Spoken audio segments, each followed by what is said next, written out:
A machine took 23 years to build and worked for 26 minutes. A year later, a surgeon used a living parent as a human substitute in an operation with what he called a 200% mortality rate. Both had to happen before bypass surgery as you know it today could exist. None of modern bypass surgery exists without these two distinct moments happening in sequence.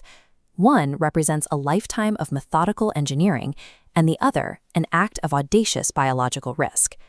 Imagine you are on an operating table. A surgeon needs to repair a defect inside your heart. The problem is, a beating, blood-filled heart is in constant, violent motion. A surgeon cannot cut into and sew precise millimeter-scale connections on a moving target. This diagram highlights the biological bottleneck. To fix the heart, a surgeon must drain it of blood and stop it entirely. But the moment blood stops flowing, the brain begins suffering irreversible damage within minutes. The theoretical solution is cardiopulmonary bypass. The continuous loop is diverted outside the body. A machine takes over the work of both the heart and the lungs, infusing the blood with oxygen and pumping it back to the brain, leaving the actual heart completely still. Before this concept was realized, the medical establishment universally considered opening a beating heart to be an impossible, actively unethical act. Solving this contradiction required treating the human body as an engineering puzzle, one that demanded a rata. Unable to intervene, he watched her vital signs decline. That vigil sparked his obsession with bypassing the heart entirely. Working alongside his wife and research partner Mary, Gibbon spent decades on patient, iterative engineering. By 1935, they could sustain cats on prototype bypass for 20 minutes. By the late 1940s, they had secured engineering support from IBM. Between 1949 and 1952, they refined the technology through hundreds of animal trials, dropping the mortality rate in dog experiments from 80% to 12%. On May 6, 1953, the machine worked on a human. This diagram of the Model 2 heart-lung machine illustrates the exact device Gibbon used to successfully close a hole in 18-year-old Cecilia Bavalek's heart, sustaining circulation for 26 minutes. But his next cases ended fatally. The intricate controls reveal why. The prototype had too many variables and points of failure. Rather than risk more lives to push his own legacy forward, Gibbon made a quiet choice. He stepped back from cardiac surgery entirely and freely gave his blueprints to the Mayo Clinic. Gibbon proved a mechanical bypass was possible, but his retreat left the medical world with a machine that was not yet reliable enough to save the patients dying in hospitals right then. Over at the University of Minnesota in the early 1950s, the situation was grim. Early mechanical machines had produced only one survivor in roughly 20 attempts. Surgeon C. Walton Lillehei recognized that mechanical prototypes were failing his pediatric patients.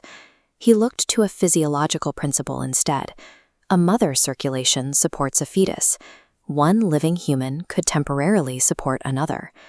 This diagram shows controlled cross-circulation. A dying child's circulatory system is intercepted and routed directly into the healthy circulatory system of a parent, whose heart and lungs process the blood. On March 26, 1954, a father acted as a living oxygenator for his 13-month-old son. For 19 minutes, the child's heart completely drained and remained still, allowing Lillehei to successfully repair the defect. Over the next 15 months, Lillehei's team performed 45 of these procedures, proving once and for all that intracardiac repair worked. Decades later, Lillehei described the immense weight of what he had attempted. It was the only operation I knew of with a potential 200% mortality rate, because both the donor and the recipient could be lost. This biological hack successfully bridged the gap. It provided the surgical confidence necessary to advance the entire field, while mechanical technology finally caught up. Fast forward to the Cleveland Clinic in 1967. Mechanical heart-lung bypass had finally matured into a safe, reliable tool. Building on that foundation, Argentine surgeon René Favaloro took the ultimate step. This animation illustrates Favaloro's aorto-coronary bypass graft. Using precise imaging to pinpoint a blocked artery, he harvested a healthy vein from the patient's own leg to build a literal detour around the blockage. Favaloro refined the technique rapidly, By 1970, he had performed over 1,000 operations, and the operative mortality rate plummeted below 5%. Every standard bypass performed today still relies on the mechanical foundation John Gibbon spent 2 decades building, and Lillehei's incredible risk has found a surprising modern echo.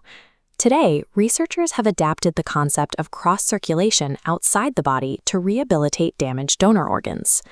18 hours at a dying patient's bedside, a father on the operating table next to his son, a vein taken from your own leg. 3 moments, 1 sequence. And modern cardiac surgery exists because of all of them. January Science tells the story behind the science, one disease at a time. Subscribe for the next one.